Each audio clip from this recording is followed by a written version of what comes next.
సొగసులు ఇమ్మని నిను బతిమాలని తెగబడి రమ్మని పిలువకు వయసుని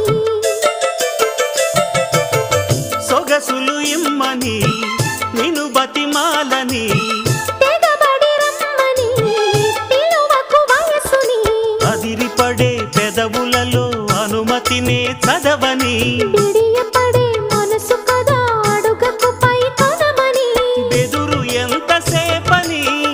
ఎవరున్నారని అదును చూసి గమ్ముని అందలయ్య అందాన్ని బయట కొంగు ఎంతో మంచిది జారుతున్నది ఓ